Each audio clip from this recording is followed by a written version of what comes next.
হৃদয়ের জানালা খুলে দাও না,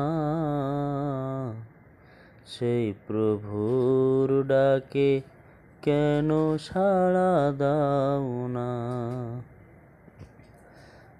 দোস্ত বুজুর্গ, দেখতে পাচ্ছেন মক্কা নগরীর কাবা ঘরের বাহিরের অংশ। এই গরমের সময়, শীতকালেও কিন্তু এখানে গরম। ওই যে পাখা সেট করার সাথে পানি আসে, অত্যাধুনিক প্রযুক্তির মাধ্যমে এটা করা হয়েছে।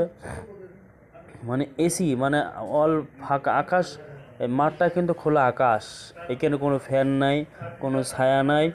তথাপিও এমন প্রযুক্তি ব্যবহার করা হয়েছে এখানে, বড় বড় পাখার সাথে আবার পানির পাইপ লাগানো হয়েছে। পানি বের হবে, এই পানি বের হওয়ার সাথে সাথে বাতাসে দূরে নিয়ে যাচ্ছে, পানিগুলো নিয়ে যাওয়ার স্প্রে করার মতো হচ্ছে।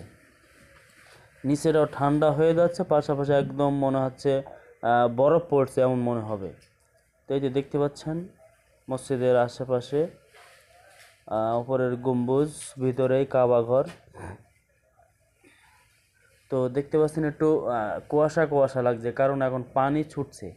এই ফ্যানের সাথে পানির পাইপ লাগানো আছে, চিকন চিকন, যে পানির ফোয়ারাগুলো আসার সাথে সাথে বাতাসে খুব দূরে নিয়ে যায়। ওই যে একদম কুয়াশা কুয়াশা ভাব, তার মানে পানিগুলো এখন ছুটছে।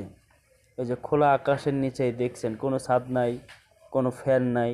এমন প্রযুক্তি ব্যবহার করা হয়েছে যে এখানে কোনো ফ্যানেরও প্রয়োজন নেই, ছাদেরও প্রয়োজন নেই। এই ফ্যান দ্বারাই অল এলাকা ঠান্ডা হয়ে রাখার একটা প্রযুক্তি ব্যবহার করা হয়েছে। আপনারা যারা এসেছেন তারা দেখেছেন, যারা আসেননি তারা আসলে অবশ্যই দেখতে পারবেন ব্যাপারটা।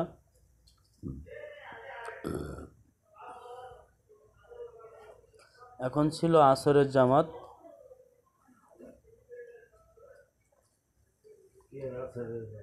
আসরের সময় এটা এখন